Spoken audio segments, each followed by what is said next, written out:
You're listening to the Tales of Leadership podcast. This podcast is for leaders at any phase on their leadership journey to become a more purposeful and accountable leader, what I like to call a pal. Join me on our journey together towards transformational leadership. Welcome back to Tales of Leadership. I'm your host, Josh McMillian, an active duty Army officer and the founder of McMillian Leadership Coaching, and I am on a mission to create better leaders, what I like to call a purposeful, accountable leader or a pal. And my vision is to positively affect 1 million lives in the next 10 years in both the military and the civilian workforce by sharing transformational stories and skills. On today's episode, I'm going to be interviewing a transformational leader, Edwin Adams. Edwin Adams is on a mission to produce maximum positive change in the people he serves. Edwin is a coach, a healthcare professional, a global key opinion leader, and a speaker. His passion in life is to travel the world helping people and teams get unstuck and achieve more. He's the author of Misguided and the Magnolia and the podcast of Aesthetics of Leadership. He is a purposeful, accountable leader. And before we start, I messed up the beginning of this, so you're not going to hear the introduction of me bringing Edwin on. So it's going to be about midstream of where he is identifying and going through who he is. So let's bring on Edwin. Our small town, and you farm, which is what my dad did part-time. I'm going to whip your tail. You've got to go be something greater. And medicine, he thought, was going to be that pathway. And I remember 2 years into college, that was not the path I wanted. I wanted to go to pharmacy school. So that's really where my story starts at that pivotal time of making a significant decision. So I'm a healthcare professional. I guess as part of my story, I'm a man of faith, a Christian. Those are the values that hold me up when I'm struggling. I'm a husband. I'm a father. I'm a recent grandfather. So Joshua, oh, wow. I think I'm a bunch of stuff that I'm still trying to figure out how to put together into an influence and a force out there in the world.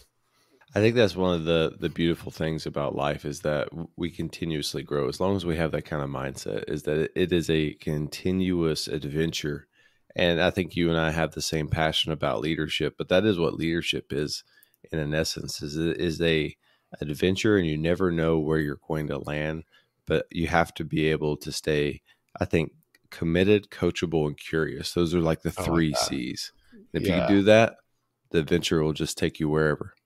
Yeah, and I'm not sure I was aware of that early on. To be honest, again, it was that break point that threw me off to the side, and starting a new journey, I had to figure a lot of stuff out. And I'll tell you, Joshua, my introduction to leadership that really captivated me was that entrance into pharmacy school, where I either was going to be I assumed I was going to be a follower. First day of class, I remember walking to the back of the auditorium and sitting in the back row, just so I could be hidden and unseen. And it was an introduction to a pharmacy fraternity called Phi Delta Chi, whose sole focus was leadership and personal development of the next generation of pharmacists. My involvement in that showed me, wow, there are other people who have imposter syndrome. There are other people who are afraid of failure. There were other people who thought like I was, or like I did. And it was involvement in that organization and several others that showed me, wow, there is a new way to live. There's a different way of being, if you will. There's a different way of showing up. There's a different way of influencing out in the world. And that was through leadership. And if it weren't for that organization, I think I would still be following. But who knows? So I wanted to back up because I think it's critical, is that you had to make a tough decision to go into the healthcare profession. What drove you down that path? And then what helped kind of cement that decision in your mind? Because that is a tricky issue with a lot of people. And like how you just said, I think you can kind of run into like analysis paralysis when you run into those critical decisions, and just allow the environment just to continue to go as is and kind of just drift. What made you go into the healthcare profession? What drove you there? Yeah, I think there are two critical pieces of that. Number one was I distinctly remember every time I came home from college, my first stop when I was driving into town was the corner drugstore where Mr. Jack Milliken and Bill Colligan were. And they would buy me a Coca-Cola and they would come out from behind the counter and sit there and just talk to me like a real person. And then while sitting there, I watched people come in and ask them for help. And they gave them, this recipe, this tincture, this syrup, this something that they compounded behind the counter in order to solve their problems. So I think that was a connection with early mentors that piqued my curiosity. And that's the second part. So it was people and then curiosity that, wow, they create the recipes that help people overcome an illness. That just resonated with me. Curiosity, I've always taken things apart, always put them together to try to make them better. So the mixture of those two just aligned me with pharmacy really well, because we spent, 7 years of education, understanding chemistry and how to put things together in order to have them interact with body chemistry in order to overcome illness or cure disease. That was fascinating to me. I love the integral components, and I love the people aspect of it. Taking care of someone, serving someone, that all mattered and resonated, I think.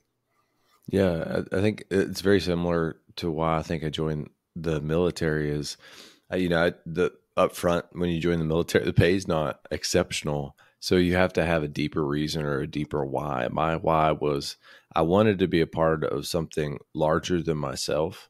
And then it continued to evolve when I stayed in, and I'm still in, is that I want to be kind of the beacon of light for other individuals, especially soldiers, and help them and be a part of something bigger, but be able to add value to those who sacrifice. And I think in the healthcare industry, what you just said too, is that people and that you're curious. And I think that that's one of the key variables that I said up front is leaders have to be curious. You have to be okay with kind of the unknown and being able to go into that.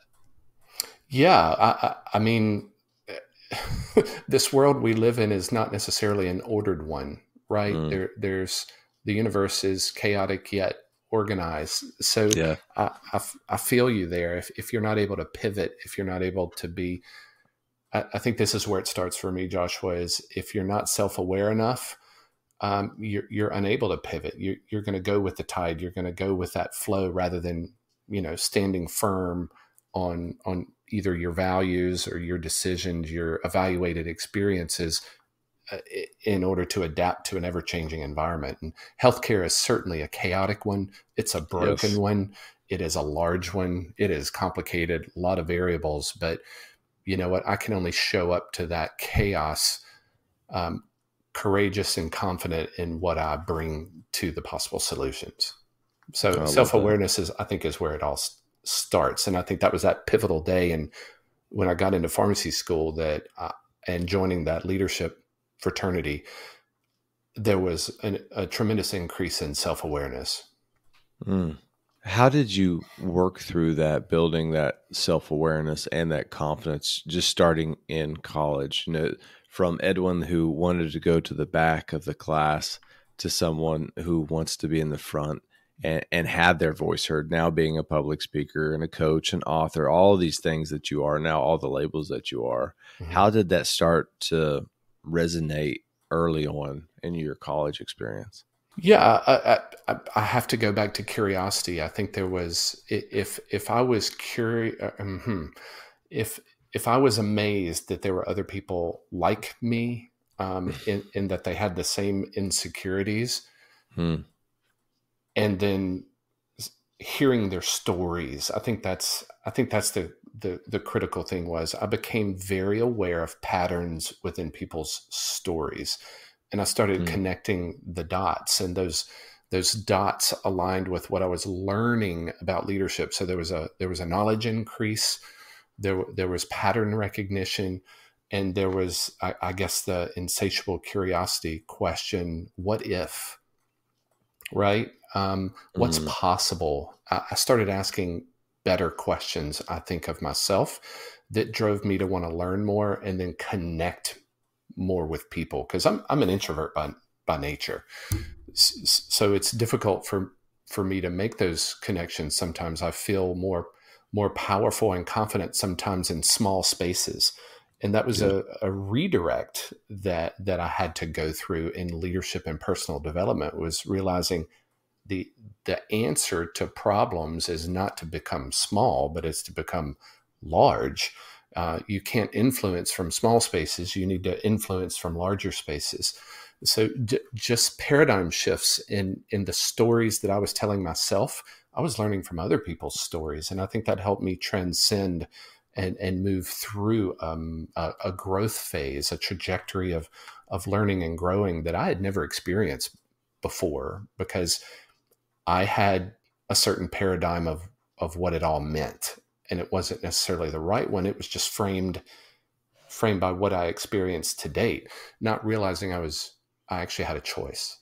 And maybe that's it. From other people's stories, I realized I get to choose. I don't have to be a victim any longer. I can be a champion. I can be the orchestra leader, the band director, if you will. So that was a lot of words to answer your question, Joshua. I hope there was something in there.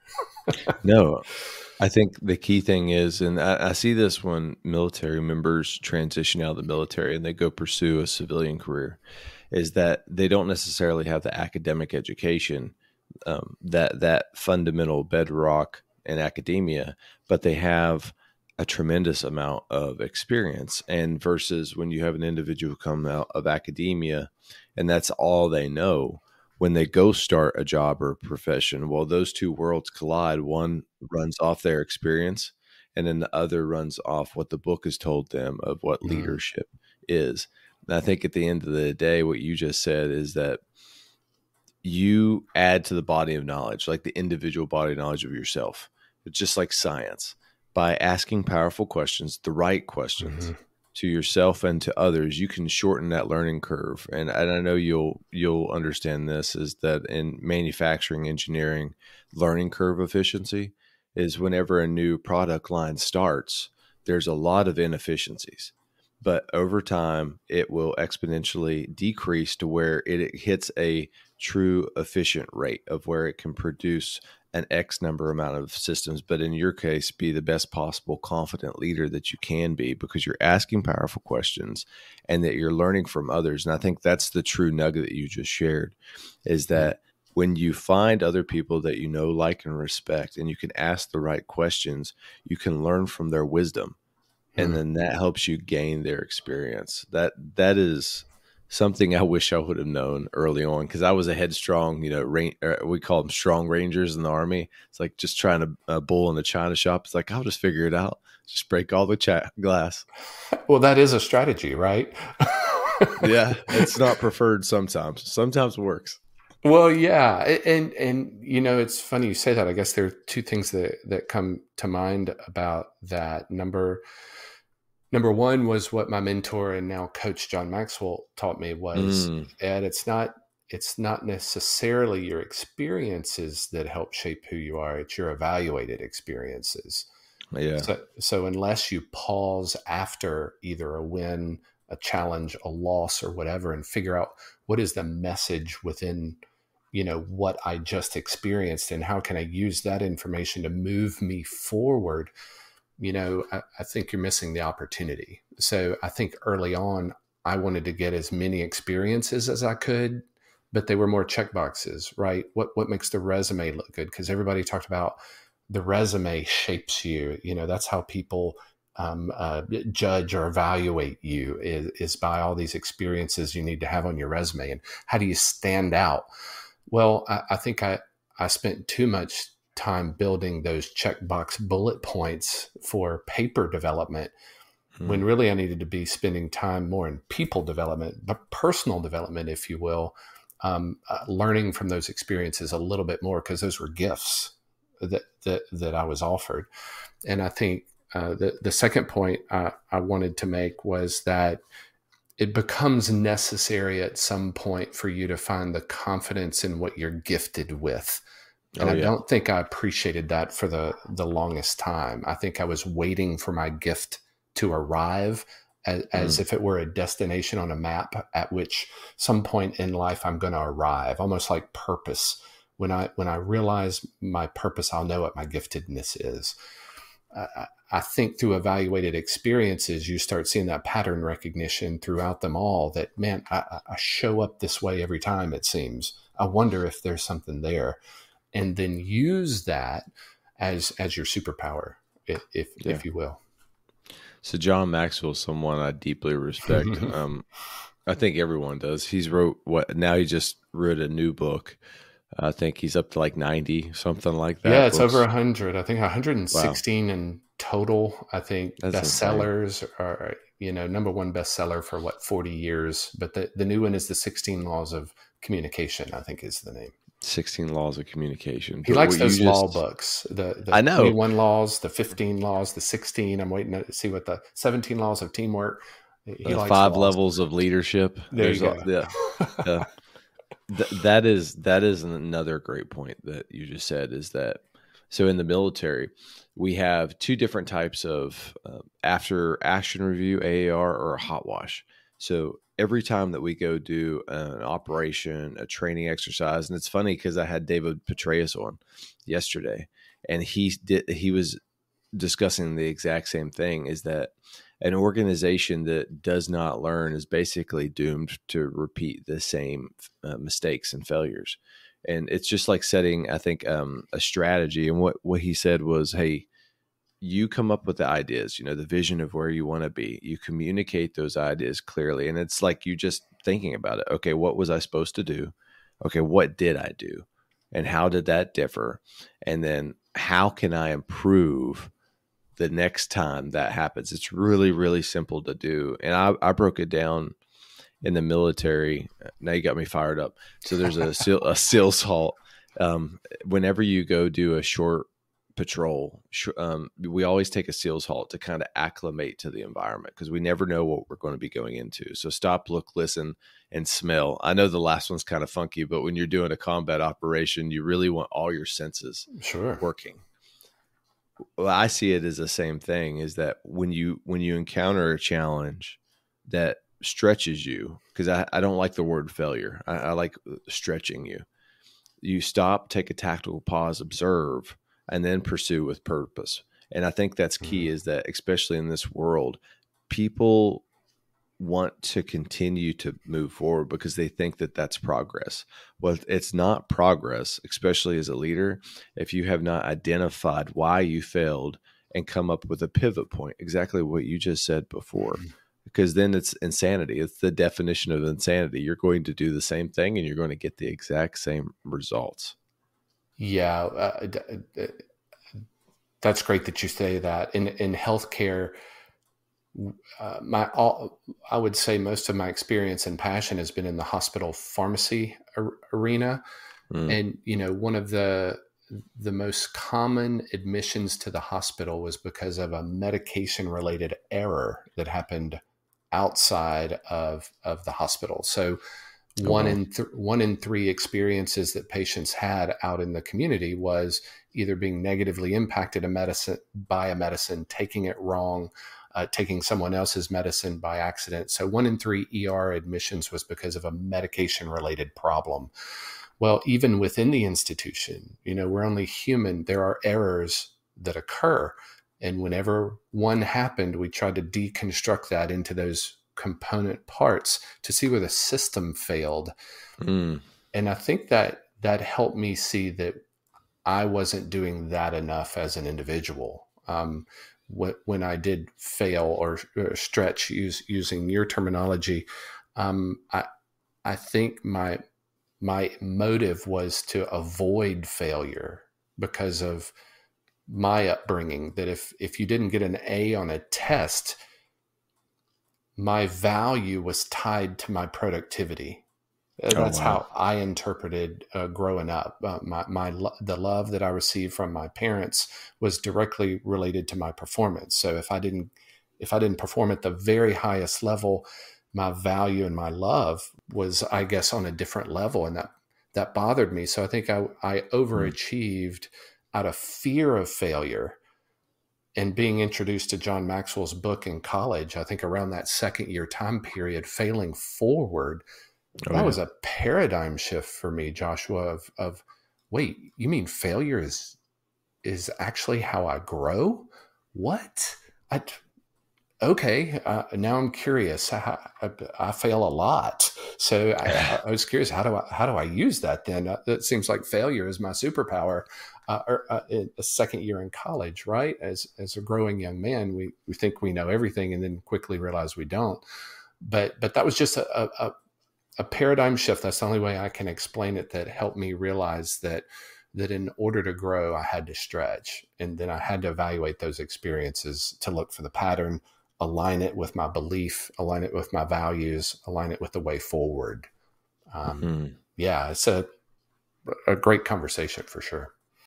All right, team, let's take a quick break from this podcast. And I want to personally invite you to our private Facebook community that I call Purposeful Accountable Leaders, or PALS. And PALS is a community dedicated to inspiring and developing servant leaders by sharing transformational stories and skills, exactly what Tales of Leadership is all about.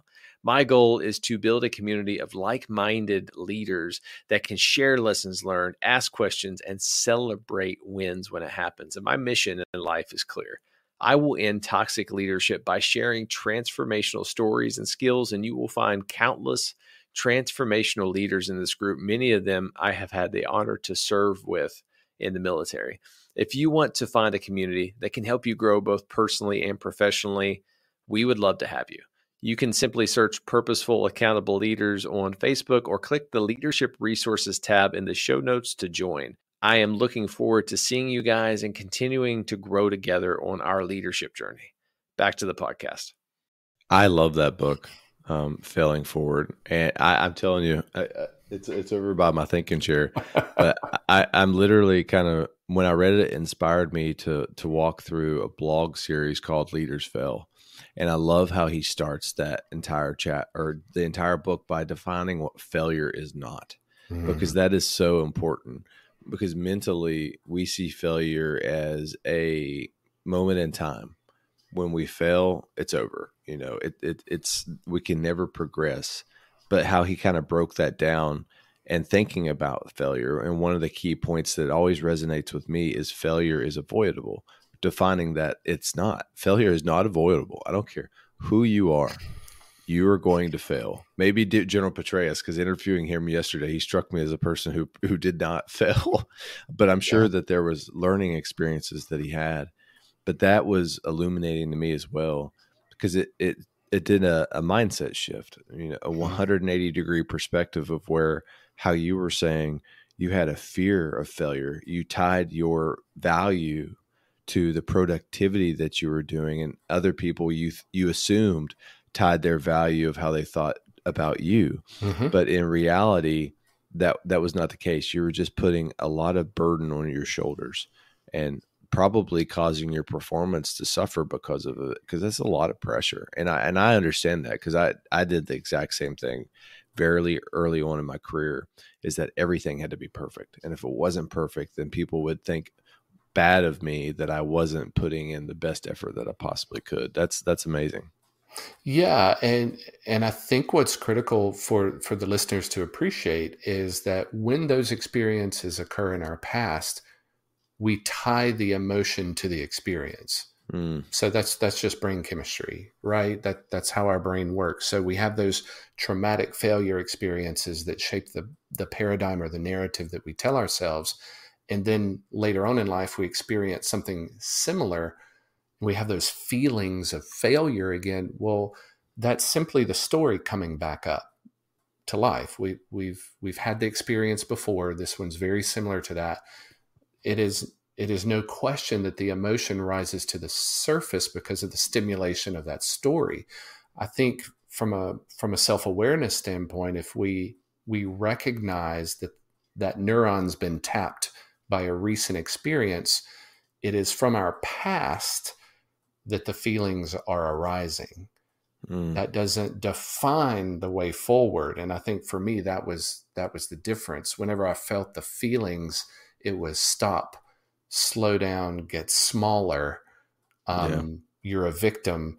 rather than, I remember that happening in my past. I know the origin story of that feeling.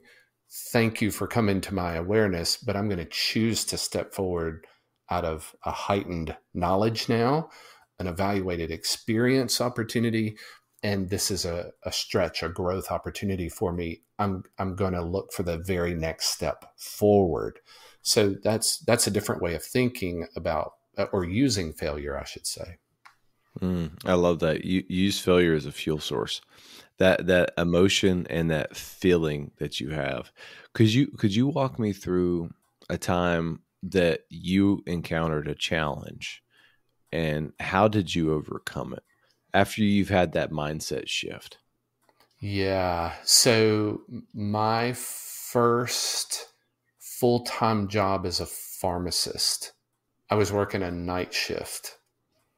And I remember very distinctly a patient, it was at a small rural hospital in Mississippi. And I remember the doctor coming in. I remember the patient coming in, the emergency room. Small hospital, right? You know, everything that's happening all over the institution. I think it was only 25 or 30 bed hospital, really, really small. Patient comes in. I'm expecting orders from the doctor, you know, within an hour. You know, they evaluate the patient, they get all these labs, data's coming, and then the treatment plan comes and the prescription. Well, the paperwork never came. And I was like, well, I know they admitted this patient. I know what room number they're in. There's no orders. And I luckily had the vantage point from the pharmacy to the emergency room, and I saw the doctor walk outside to his vehicle, ran to go catch him and going, hey, I didn't get the orders for patient so-and-so. And he was so furious with me. Oh, wow. for stopping him on his way out that he came back in the hospital and he wrote orders across I think there were 17 medicines they were ordering for the patient. And he wrote one drug across the order form, would hand it to the ward clerk to stamp it with the patient ID card, and then he threw them at me. So 17 pieces of paper I had to sit there and take. What infuriated me so that he belittled me so much that I went back to the pharmacy and I was just angry. There was this other little order sitting there, and it was on a newborn baby. And I wasn't paying attention, and I moved the decimal point. I was just so mad. My hand was shaking. I know I just hit the number without paying attention. And when the label printed and I made the product, the IV to send to the newborn nursery, the nurse caught my error. I had made a severe 10 times error in moving the decimal to the wrong point and not paying attention and being emotionally overruled, I would say. I made a severe error. And the nurse caught it, and she called and she said, is this right? And that's when I realized that error. And I think from that point forward, I realized that our emotions from the past, you know, this took some growth, right, Joshua? But my emotions from the past could no longer have that kind of influence in my present. I could not afford, or I realized in that moment that my emotions could cause harm to someone, and they potentially could have. So I think what I affectionately call, I'm changing the word a little bit, but a response ability to words. I have the ability to change the way forward. I don't have to respond from my emotions. I need to respond to my emotions with a heightened awareness so that I don't make a wrong move moving forward. So emotions, I realize, could negatively impact my output if I'm not careful. So I have a response ability to take control of that situation. I hope that made sense. Did that answer your question about how to maybe take failure and do something with it? No, it did. And that is a powerful story. And I see kind of in the military, we have responsibilities. It's based on our title, our duty, our job description. But then we have accountability, similar to like your responsibility. And I love that, by the way. But when that happens, we have to be able to be accountable to ourselves and to others. And your definition of that doctor that you just walked through gave me flashbacks to all of these. I wouldn't say all, a handful of very poor leaders that I've had in the military. And it's funny because you chose the high ground, and I commend you for that. I have seen countless soldiers get out of the military because of one poor leader. And at the end of the day, that's why I'm doing what I'm doing, is that I want to show the world and hopefully other soldiers out there, there's a better way to lead, and that you can carry this torch and you can impact lives for the better versus the worse. You can be that one person that makes them stay versus wanting them to go. Bingo. Thank you for that.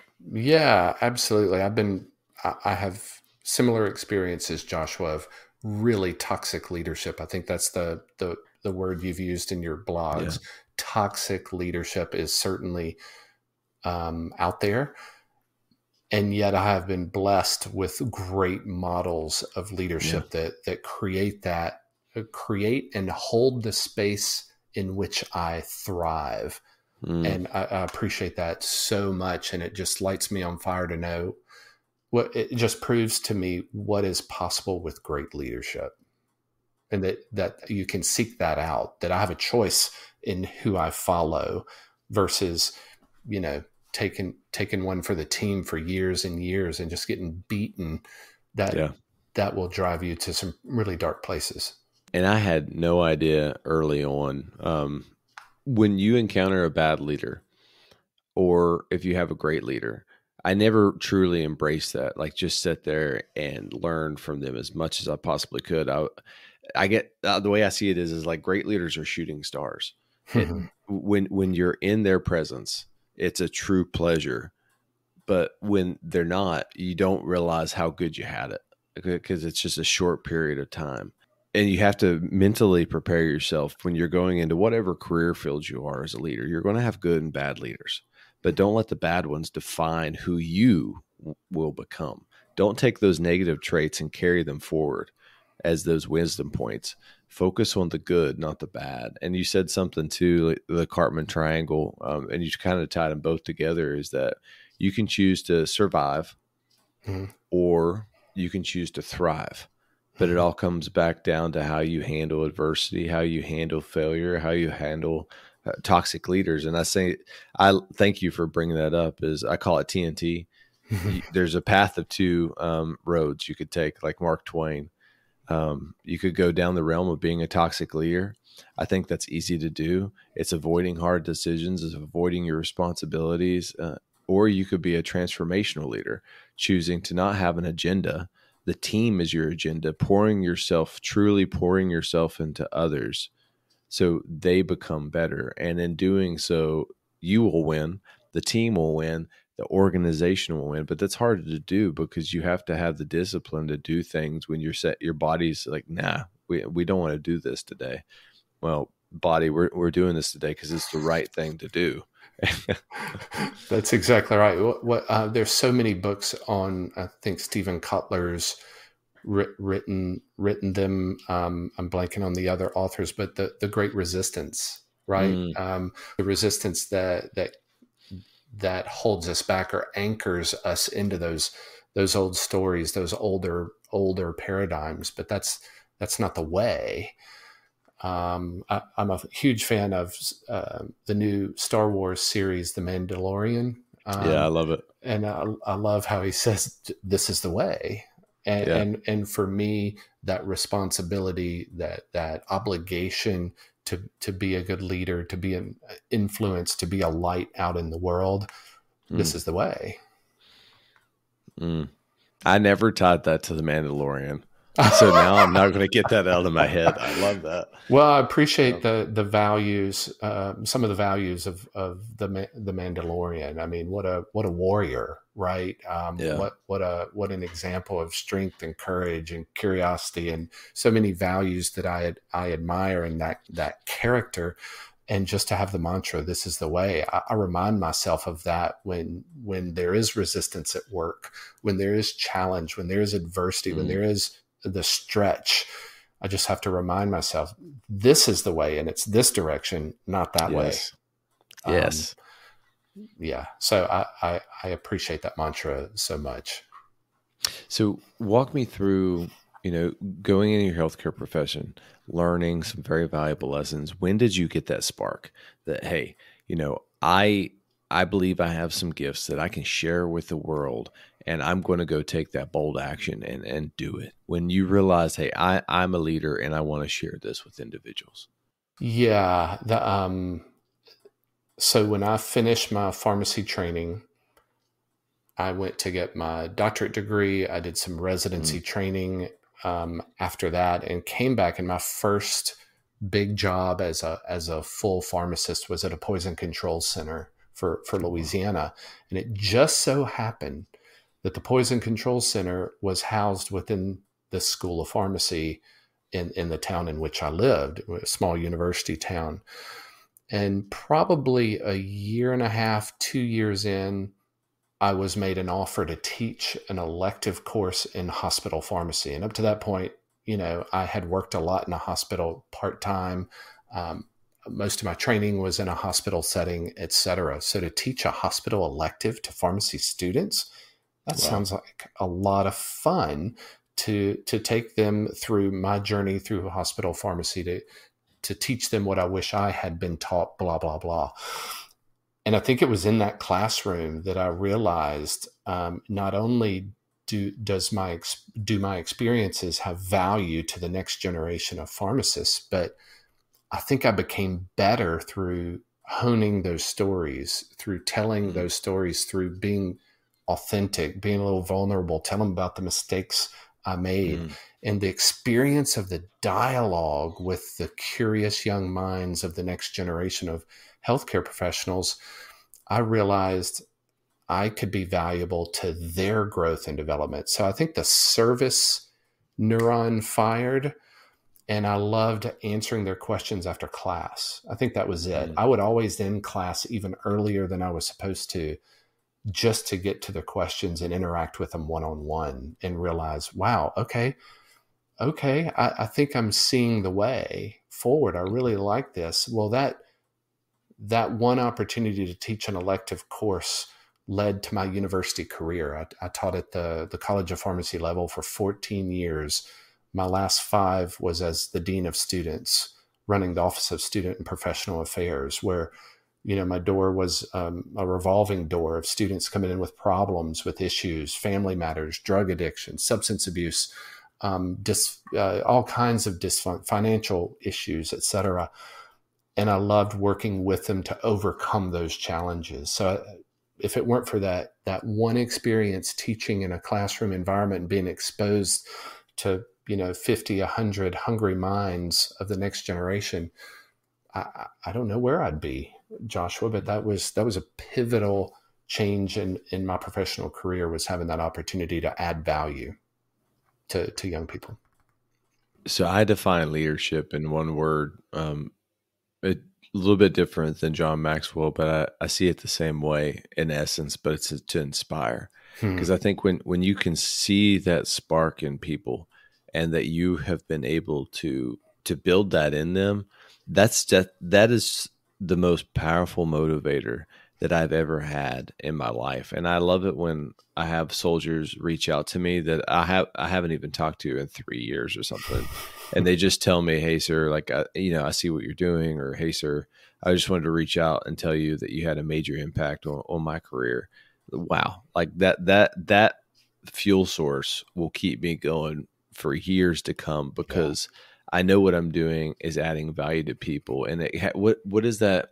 If you ever read the book by Simon Sinek, Leaders Eat Last, I think it's is it serotonin, that chemical release that you get when you're adding value to people? It's like that feel good. Dopamine. I think he calls he calls it the leadership chemical. And it's true, is that we can use our bodies as a weapon to wage war on failure, because we have the tools and the chemistry, which, by the way, I'm not even going to try to talk about to do. So, yeah. So walk me through kind of making that transition into your coaching. What was the most impactful lesson that you learned during those early years? One lesson. Geez, I I would say that the biggest lesson was that there's not one right answer. Mm. And again, if you go back to my upbringing, that is something I've had to fight over and over and over again, is the story that comes up from that early narrative of, well, you're evaluated on one right answer all the way through your educational experiences. There's an answer that you're trying to get right. And I've been objectively assessed through examinations all of my professional career and understand the value of that. You have it in the military as well. There's certain levels of performance and expectations that are required of you. But what I have found in life is that there are a lot of right answers, and that the answers must be synthesized within me in order to be most valuable. So I can borrow from other people's answers, but they might not be my answer. I love that.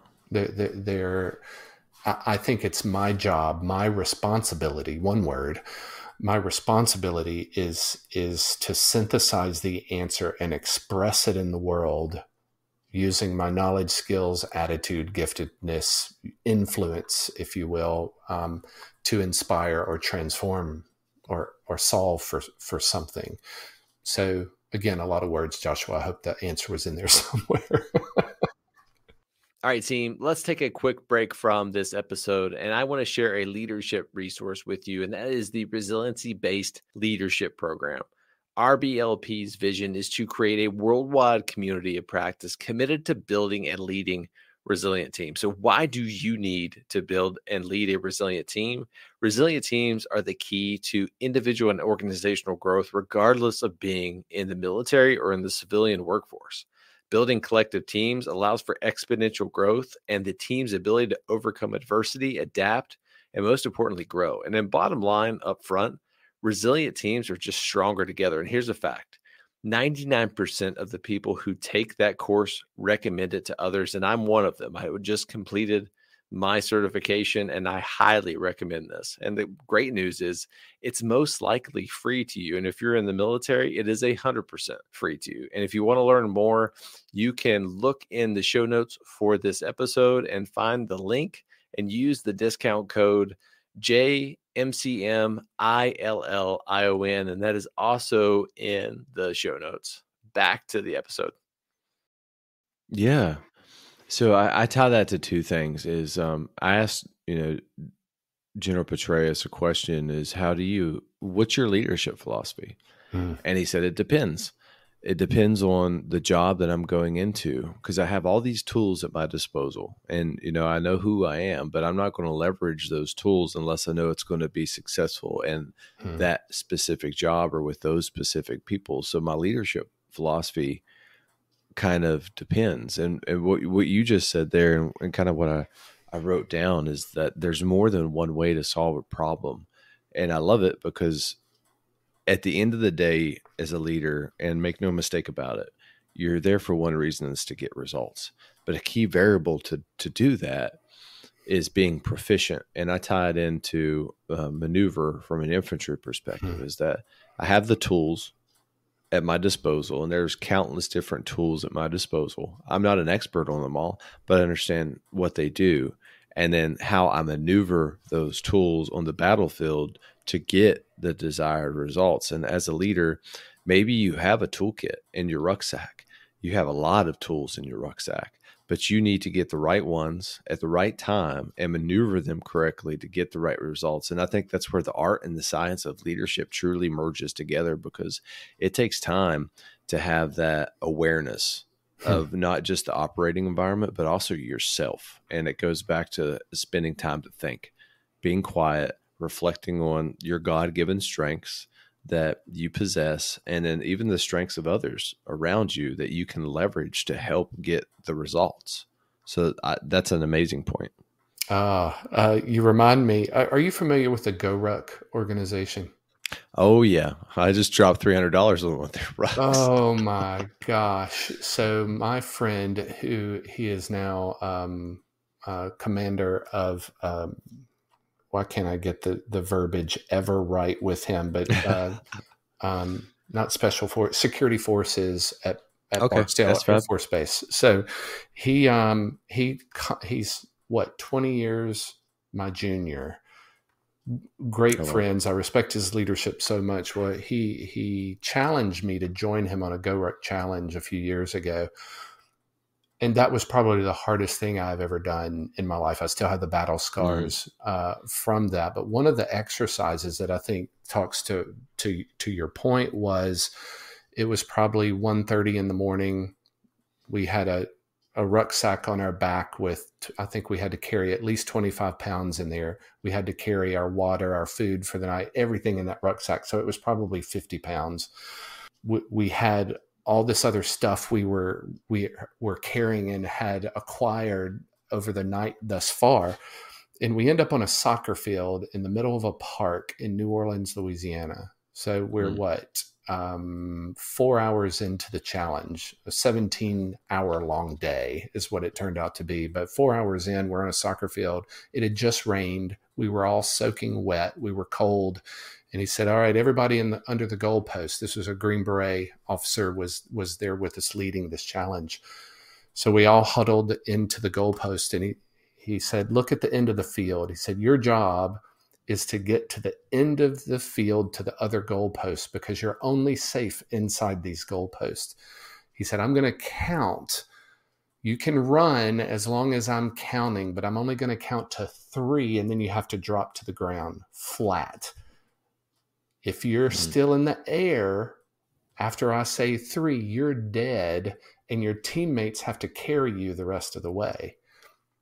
He said, are you ready? And he said, go. So we hauled tail out of the goalpost, and he says 3. We all hit the ground. We're safe on round 1, but we didn't make it very far. And we kept getting up, running. People were dying. We were having to drag people. We were exhausted by the time we got to the other goalpost. And the Green Beret just looked at us. I mean, I think we struggled for 45 minutes trying to get across that field, up, down, up, down, up, down. Yeah. Absolute exhaustion. And he said, this is going to be a very long night for you, ladies and gentlemen, unless you stop, you think, and you evaluate your surroundings and what's being said. He said, what did I tell you about being safe? Where were you safe? And we said, the goalpost. He said, why didn't you just pick up the goalpost and walk across the field?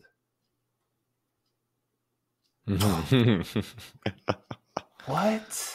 That's all we had to do? There was another answer? So I think that was the magic of the exercises. From that point forward, we all huddled together, evaluated what he said, and came up with an agreed upon answer that everybody could buy into and contribute to, and then move forward. Because, man, it would have been much easier to just walk across that field in 2 minutes under a goalpost.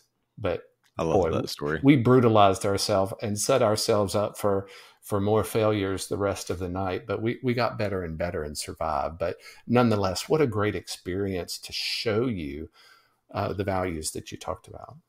So kind of where you are right now, I would love, maybe you could take some time to talk through the coaching that you offer. Mm-hmm.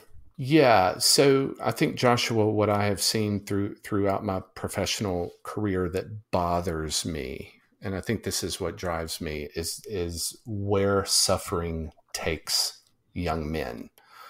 So I think from a generational perspective, I'm a Gen Xer. So my son's generation, I have seen this new generation entering the workforce. I have seen that men don't know the way forward. And I'm saying this generally and categorically, so I don't mean to judge all men, but I think there are a lot of men who are suffering. And I know part of that story because I suffered in similar ways as they did with self-image, the victim mentality, the I'm not good enough, the imposter syndrome, all of those syndromes. And I receive so much value from having someone change or raise my level of awareness. So I think from a coaching perspective, I'm trying to help men who are stuck or stagnant enter into courageous prosperity. So that's the bridge that or the ladder, whatever you want to call it, to offer to young men to go, you know what, there's another way of living. There's an opportunity for you. You're already gifted. You already have purpose. So let's coach that out of you. Yeah. So that's the foundation. Let's end suffering. Let's optimize men to get out there and solve problems. This is the way. I love how you keep bringing it back to the Mandalorian. This is the way. I'm totally taking that. Just so you know. It is yours. It is yours. Spread the message.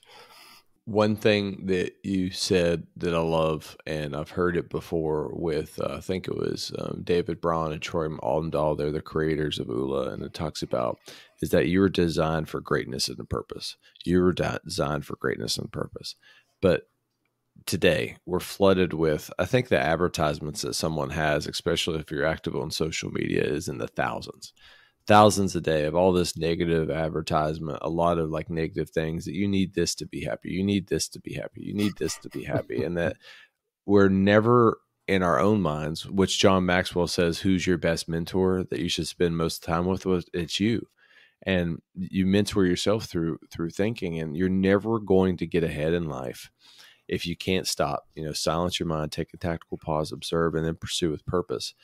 Because you don't know who you are. It's like we're walking through a dark room without having the light switch turned on. Yeah.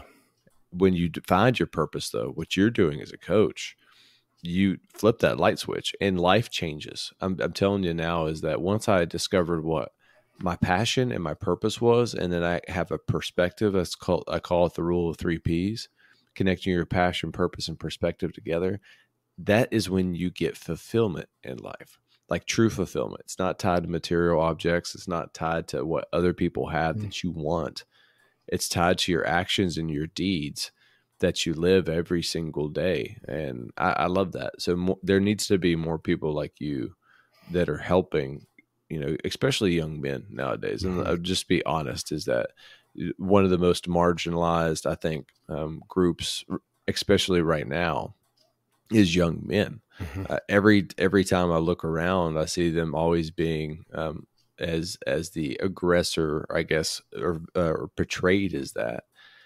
But in reality, I go to what Jordan Peterson said, and this is probably going to be a little bit off topic, but you should be a monster. It's like one of his most famous things. But you have to learn to control that, control your emotions, and then use them for good. And I can't remember that old quote is it's better to be a warrior in a garden than a gardener in a war.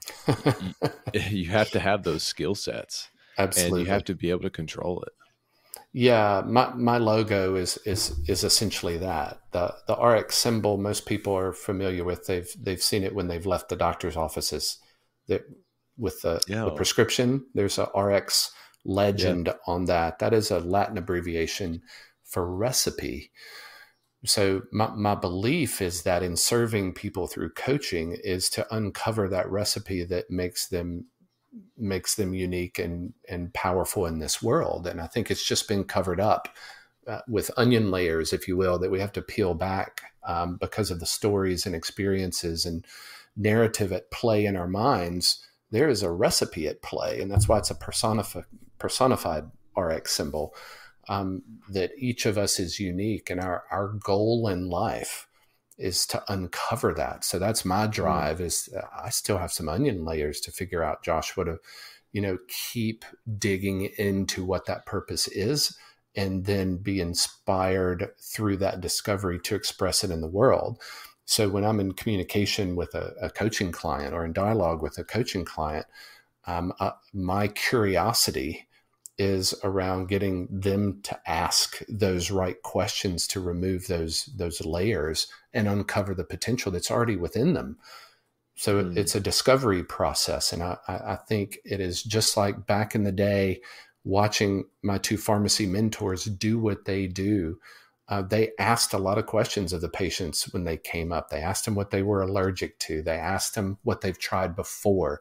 They asked them how long the symptoms have been there. They asked them all kinds of questions to uncover how an outside source could provide an internal answer.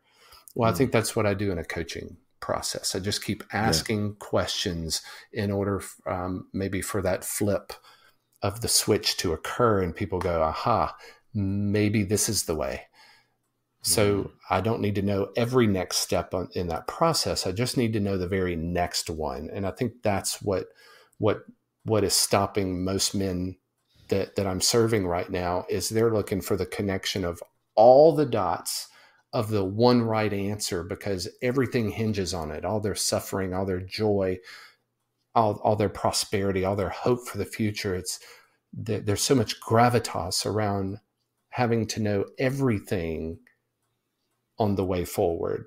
All you really need to know is the next step. And I think the next step reveals itself with subsequent steps. So it's through action, through a journey, that your answers are found, not before. You can't line them up before, because I couldn't tell you I'd be sitting here on a show with Joshua 10 years ago when I started podcasting. I had no idea that I would be a guest on a podcast show, but it was each step I took revealed opportunity to me. So that's a simple metaphor to explain what I'm talking about. I love that. And I know you have a lot of resources out there too, that's just not tied to your coaching. So you run your own podcast. It's the Aesthetics of Leadership. Yeah. The look of leadership that is unmistakable. Yep. I love that. And then you also written a book too. What is it? Misguided in the Magnolia. Yeah, that's an interesting story. I know we're long on time, so I'll make it quick. But I remember every summer we would spend time at my parents' house on a lake not too far from here. And it was particularly around Memorial Day, when all the cousins, all the family is around the camps nearby, and we'd all be floating in the water. And I had this idea of writing a book, and I was just excited to say those words, floating in the water. Hey, Ed, what are you up to? Hey, I'm writing a book. Oh, wow. So anyway, people would ask questions about that, and I'd try to shape the narrative. Well, I think I had one chapter written, and I rewrote that chapter at least 37 times. I never got to chapter 2. It was just chapter 1. So the next year, floating in the water, hey, Ed, how's the book coming? Oh, it's going great. I'm so excited about the book. And the notion of writing a book was becoming a lot harder than I thought. It sounded good, but I was having trouble with the follow through of that. 5 years into floating, the same person asking me about the book said, you know what, Ed? I don't think you're ever going to write that book. And that's a shame, because people would probably get value from it. I was still on chapter 1, Joshua, 5 years in. Wow. I was so moved by what my dear friend and relative told me. It bothered me. I was finally bothered by my lack of action. So I went home and locked myself in my office, and in 48 hours, I finished the book and I hit publish on Amazon. And that was the scariest button press of my life, because all those old stories, all those old narratives were coming at play of, you're about to put yourself out there. I mean, a lot of personal stories, and judgment is coming. Just get ready. They're going to attack you. I was already preparing for battle. And I tell you what, it was probably 3 days after hitting that button, you get an email saying, thank you so much for your book. It was a game changer for me. And I was like, what? It actually mattered to somebody? What? And then more and more positive affirmations were coming about the value that the book was having for people. And I was so ashamed and so sorry that I waited 5 years. How many more people could I have helped if I had just been bold and courageous? So that was one of those other life lessons of an experience taught me that bold and courageous is the way. Why live in fear? Because you're really hurting the people that you intend to help by not stepping forward boldly and courageously. And it also taught me that, the words that I put on paper have value, that I have a superpower, and it's in the written word. So it showed me another superpower I had that I didn't appreciate. One other question that I've seen a theme throughout this, and I think that you could probably provide a practical way that our listeners could help build confidence. But what is one way right now someone listening to this podcast could build and begin to build confidence in their lives? Yeah, I think we have to acknowledge what we are fearful of. We have to raise it to our conscious awareness and identify what it is we're afraid of. So for me, it was criticism. Probably one of my greatest fears is disruption of comfort and criticism. So when I evaluated all those experiences, I now know that when I get that feeling in my gut that is uncomfortable, that actually I need to be paying a lot of attention to what is creating that emotion, because this is probably my way forward. This is probably my next step is through resistance, not around it. So to answer your question, I would say pay attention and name what your fears are. And then when you feel them, step through them, not try to find the way around them. Your answers are going to be found through that resistance. And what does that look like? Well, if you're afraid of heights, you need to put yourself in environments where you are high and have to work through that emotion to find yourself on the other side of it, because the emotion isn't the truth. It's your outcome and response to it that is truth. So there's a difference there. So being as uncomfortable as many times as possible is probably going to move you more into building revolutions than not. So I love Dave Ramsey's formula for momentum: focused intention over time. So focused intention divided by time multiplied times the power of belief is equal to momentum. So if you can focus your intention on what you're afraid of, I think that's where you find courage, where you find boldness in going your way. Being uncomfortable stretches you. And you talk about heights. I'm petrified of heights. So why not go to airport school and jump out of airplanes? So why not? There you go. That's how you do it. It's time for our final show segment that I like to call the Killer Bees. These are the same 4 questions that I ask every guest on the Tales of Leadership podcast. Be brief, be brilliant, be present, and be gone. Question 1. What do you believe separates a good leader from, how John Maxwell likes to say, an extraordinary leader? Yeah, your ability to communicate and connect with people. So question 2, what is one resource that you would recommend to our listeners? It could be anything. Yeah, I think one of the foundational books I love is The 4 Agreements by Don Miguel Ruiz. They're just 4 truths that can make your life a lot simpler and a lot better. Oh, wow. So question 3 is, if you could go back in time and give your younger self a piece of advice, what would it be and why? Yeah. Best advice I would give them is find a mentor. Now. Yeah, that's timeless. Yeah. Shorten the learning curve. Yep. And the final one, how can our listeners find you and how can they add value to your mission? Yeah, great question. Thank you for that. I am most active on Instagram, which is the @ symbol, right? But my name on Instagram is Disrupt Comfort, all one word. And then you can always find me on the Aesthetics of Leadership podcast on all major podcast outlets and online at aestheticsofleadership.com. Yeah, and all that'll be in the show notes too, so they'll be able to easily reach out to you. Edwin, this has been an amazing hour discussing leadership with you. Thank you so much. My privilege, my brother. Thank you for the invite. This was incredible. I appreciate you. All right, team, it's time for our after action review. That was our episode with Edwin Adams. So what are the top 3 takeaways you should have that you can take on your leadership journey? The first one that I have is that you do not need to respond when you are in a negative mindset, because when you do that, it's going to drive your actions in a negative way.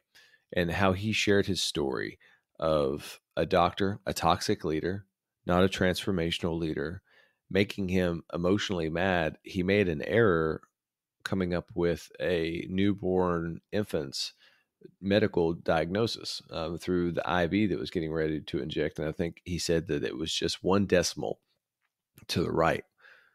That could have been catastrophic. A nurse was able to catch that, and he had a realization that, wow, I acted based off emotion. You cannot lead based off negative emotion. I think one of the key differences between me that at least I've seen in the military and other people is that I'm able to harness my emotion, but I harness my emotion for good. I harness those times that have defined who I am and embrace that and allow that to keep me on true north. But as a leader, you have to make sure that you understand that your response matters and your ability to follow through. How he talked about response ability, 2 different words. How are we responding, especially in a negative environment? And do we have the ability to see it through? And you have to do that. The second key takeaway that I have is that there is more ways to solve a problem than what you believe. Do not pigeonhole yourself into just continuously doing the same thing over and over and over and over and over again. As a leader of yourself, and again, everyone is a leader because you have to learn to lead yourself before you can lead others, or leading a team or an organization, you have to be coachable, curious, and committed, the rule of 3 C's. But the key thing there is curious.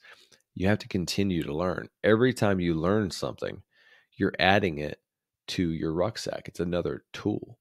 People on your team have other tools that you don't have. They have those tools that can help cover your blind spots. And you have to be able to understand that where you're put at in life, you have different tools to solve those problems. And the tool leads basically to proficiency. One of the key variables that I believe that that defines a purposeful, accountable leader of being able to inspire is the tool and how to maneuver it. So you know the different resources you have at your disposal, and then you know how to leverage that tool given a certain situation to achieve the desired end state. The final key takeaway that I have is step through fear. A lot of times when we encounter fear, we feel that it is just going to stop us. We come into analysis paralysis and we try to find ways around that event. But what Edwin is saying is go through that event, step through that event.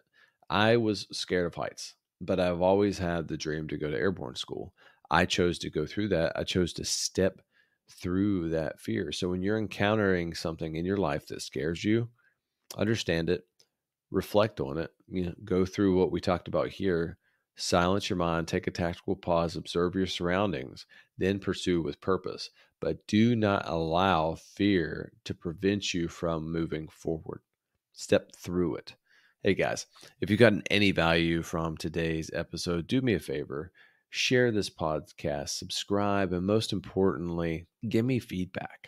Let me know how I'm doing. Reach out on social media, follow me on social media. I would love to hear how I can continue to build powerful content for you guys to become what I like to call a purposeful, accountable leader. Be a transformational leader in a world that needs light, especially now. I'm your host, Josh McMillian, saying every day is a gift. Don't waste yours. I'll see you next time.